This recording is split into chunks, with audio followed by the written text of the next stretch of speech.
After an incredibly long wait, where for a moment it almost looked like it had been replaced, we have finally got confirmation on when we'll be getting this second collab with Monster Hunter. But while most people are talking about what different weapons the event altars are going to get, I'm looking at all these other franchises that have managed to do a crossover with Monster Hunter, and all the unique hunts and armor that they've brought to the games. It leaves me sad knowing we won't see anything Arknights related being put into Rise. But it also has me wondering what creature from Arknights would even work best in the first place. Now, as I said, I know the collab isn't going to actually put anything into Rise, as not only does Arknights basically never do two-way collaborations, but Rise itself hasn't got an update in like 2 years. But a man can dream though, and I've spent some time dreaming up what I think would be the best pick if we ever did get a two-way crossover. Properly figuring out the best choice took a bit of thought and searching though, as there are several requirements that should be met, with the most basic being whatever is chosen should be, well, a monster. Which leads us to a bit of a problem almost immediately, which is that almost every single story in Arknights is about different groups of people fighting each other. Rarely are animals or monsters even present. Most of the time, whenever you see any kind of non-human creature, they tend to just act as filler enemies who are there to increase the roster size and give a little bit of variety in what we're fighting. There's rarely a time where they're actually a notable inclusion within the story and any kind of a threat, at least lore-wise. This makes it so the vast majority of creatures in the setting just lack the size to be a good pick. Things like Originium slugs and gloom pincers could work really well as bonus little filler enemies scattered throughout the map, but nothing really worth making a whole hunt around. Then the few larger elite level enemies, for the most part, don't really work either, as we'd want to be able to have several unique moves for the monster to choose from, and most of these kinds of enemies tend to only have a single attack. So it leaves us just picking between what very few monster bosses exist. Well, looking between what this leaves us with, ideally we'd want to choose a monster that's either important to the lore or player base, or be directly connected to someone or something who is, even if the chosen monster isn't. This is because if we choose a random creature with no ties to anything important, not only will it be very difficult to create much hype within the Arknights fanbase, resulting in less people wanting to try out Rise, but any Monster Hunter player who decides to actually look into the chosen monster will find almost nothing, giving them very little reason to try out Arknights. And honestly, I'd even put important connections on a higher priority, simply because it's what let us choose from a variety of armor and weapons. You would think coming to a conclusion would be easy as a result by vastly limiting the competition, but it does the opposite by making it difficult to even find something that meets this criteria in the first place. I mean, it's not like there's an entire faction within the game that's comprised solely of various types of creatures and monsters, and had several events dedicated to them. Oh, right.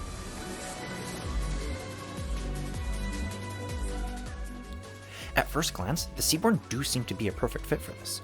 They're a completely monstrous faction that are super important to the lore and world, being directly connected to several fan-favorite characters, as well as the Doctor's species and their attempts of dealing with the Observers. Even if you didn't want to use an already existing Seaborn, such as the Endspeaker, Capcom could just make their own Seaborn monster, or have a Seaborn variant of existing monsters, and very few people would complain. You even have a decent variety of armor and weapon sets by having them be Abyssal Hunter or Last Night themed.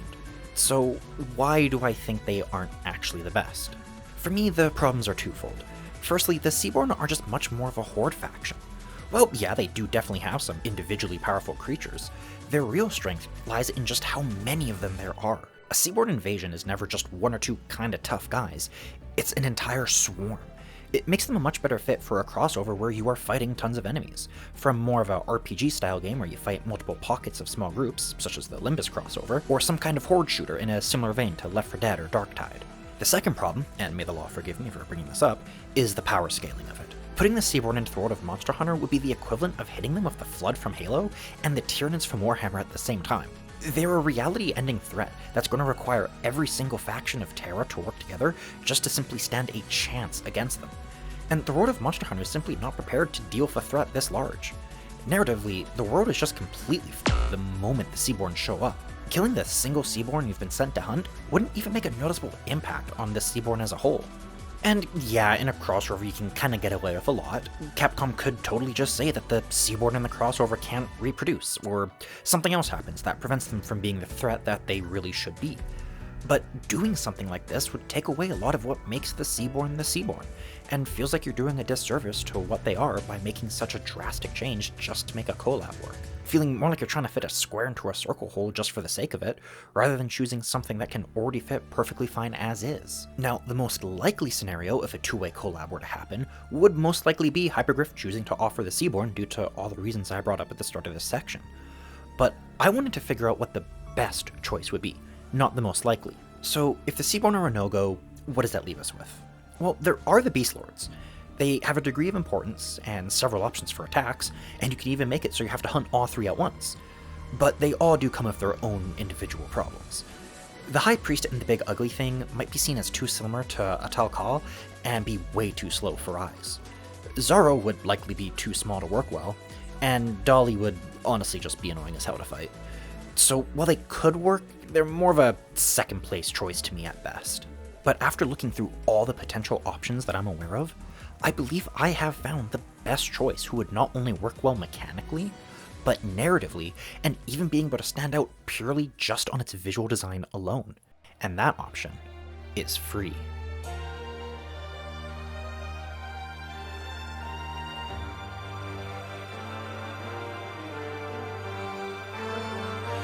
For those of you who have absolutely no idea who or what the hell it is I'm talking about, Free is the boss of the event Who is Real, and is a two-headed dragon that is created by Dusk in an attempt to get Nian to leave her alone so she can live her neat life in peace. When it comes to how important Free itself is to the narrative, it's really actually not all that important.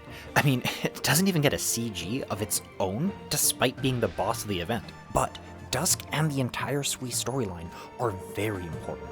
It's a guaranteed yearly event, responsible for several altars, and its main protagonist Zola continuously appears in tons of promotional art alongside Amiya, you know, the main protagonist of the story. So it's clear that Hypergriff views the Sui storyline with at least a similar level of weight as the actual main story. Then when it comes to Free's visual design, it would stand out completely due to it being a two-headed dragon, as within Monster Hunter as a whole, there is no truly multi-headed creature in the series, the closest being Nakarkos using bones to make it look like its tentacles are multiple heads. But Free would be the first genuinely multi-headed monster, and it could lead to a ton of interesting design choice in how it fights just from this fact alone. For instance, you could have it so each of the heads have its own topple meter, and you either need to topple both heads to truly topple it, or make it so the main head is what leads to a knockdown, but the secondary head remains active and can attack even while it's in the toppled state. No matter what route you take, having to keep the secondary head toppled would be an important part of the fight, as it would limit or weaken what attacks Free has access to. Its basic attacks could come in your standard head bites and head swings that other monsters have, but then can be made more dangerous or even attack multiple players while the secondary head is active.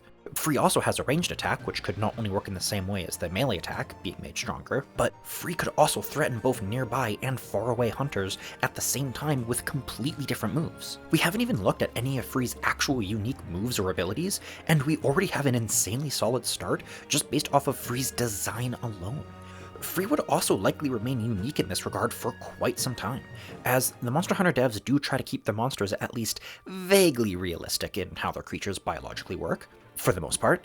By using what is effectively a painted construct from a different reality, it would let the devs and players experience something they would likely never get the chance to otherwise. Going on the topic of what unique attacks and mechanics Free has, I also think these could be really fun to implement and fight around.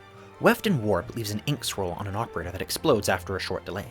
This could either be something that is placed around the environment to act as landmines, or placed directly on top of players to catch those not paying attention, and force out some quick wire bug movement or defensive options out of those that are. Break the Chains gives Free a shield that, if not destroyed, causes a huge, massively damaging arts explosion around it. This could work in a similar way to Baroth's Mud Armor, increasing its defense, changing what damage types Free is weak to while it's active, but then, if you can't remove it in time, Free will do a huge explosion that could potentially be able to cart someone even at full health, making it a very dangerous move if it can land on multiple players at once. Then you have Free's second phase, which would work perfectly as its rage mode.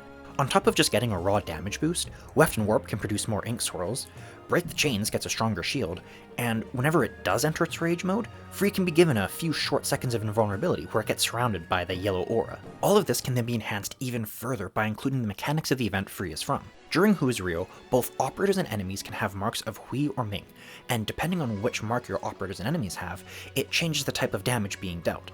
Though sharing a mark deal decreased damage, but opposing marks increase the damage dealt. By giving players Nian's Firecrackers as a unique quest item that can swap the mark, and Free having ways to force a change on both players and itself, you create a little minigame for the players to have throughout the hunt, This mechanic would also be beneficial to both new and established players alike, which is really useful when you're doing a collaboration that could be bringing over tons of new players to try Monster Hunter for the very first time. Experienced Monster Hunter players would want to keep the marks opposite for as long as possible, trying to maximize their damage output while relying on their skills and knowledge to avoid taking any damage in the first place. Meanwhile, new players coming in from Arknights would appreciate being able to take less damage, allowing them to make a lot more mistakes as they learn the ins and outs of how to use their weapon as optimally as possible, and won't really care about however much time it adds to the fight.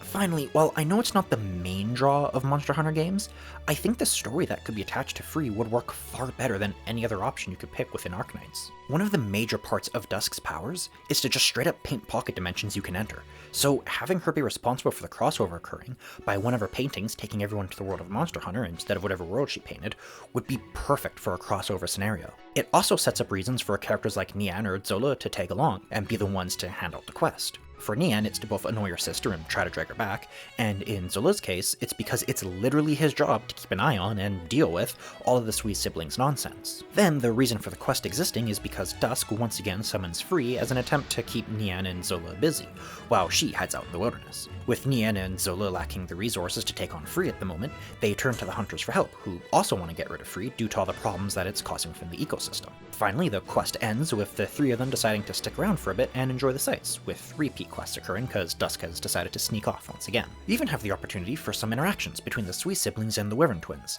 highlighting some of the similarities and differences between the two pairs, creating both small character growth moments between Dusk and Nian, but also setting up some intrigue to make some Monster Hunter players want to check out Arknights. Then, when it comes to the gear of the event, you can have Nian be the one who crafts all the armor and weapons, due to her being a god of blacksmithing, and can have them reference both the Sui siblings and other important characters within the Sui storyline. There are so many different characters and options available, you would be spoiled for choice on this part. Finally, there's something pretty unique that can be done due to this collab being with Monster Hunter Rise specifically, and that has to do with its follower NPCs. For those who haven't played Rise, it has a system that allows you to bring along certain NPCs and hunts, and Zola would be a perfect fit for this. As mentioned before, his entire job revolves around handling the Sui siblings, so him asking to get a weapon to assist in the hunt makes perfect sense. And he's also apparently gotten some really good development in the latest Sui event, so tons of Arknights players would love to be able to join him on the hunt, and I mean, come on, his skills already make him a perfect longsword and dual blade user as is. But there may be some of you wondering why I choose Free if I wanted to go with something from the Sui storyline, when I could go with Sui itself, or at least its partial form we fight in Invitation to Wine. The main thing for me comes down to the mechanics. The changing forms and wisps are an important part of the Suizhong fight, and they're just things I don't think would be fun to interact with during a hunt. Having to stop your hunt several times just to go fight a bunch of ads that can only move slowly towards the monster, who is literally just doing his best Sphere Mode impression, doesn't really feel like something people would want to do in Monster Hunter. Whereas its IS-6 form would not only be way too large to bring over accurately, but it doesn't really have any attacks to pull from either. All it really does is sit there and stomp a couple of times and you attack its foot. You could make it so the Monster Hunter fight just ignores how the fight actually works in Arknights, and you could definitely get something really cool and a solid alternative to Free. But if you aren't bringing over the main mechanics of a boss, why bring it over in the first place? Now again, none of this really matters in the end, as the odds of any Arknight stuff being put into Rise is straight up 0%, but it's still a fun thing to think about, and I hope I've managed to convince you that Free is one of, if not the best pick for what Arknight's creature would be the best to be placed in Monster Hunter, both from a gameplay and narrative perspective. But I will admit, it is entirely possible that I got tunnel visioned on seeing how Free could work, and as a result just completely missed an alternative that is just as good or possibly even better.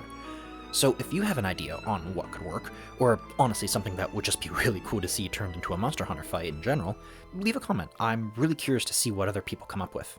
And hey, if you enjoyed this video, check out my other ones. I like yapping about game design and seeing what other people are able to come up with. But until next time, good night, Terra.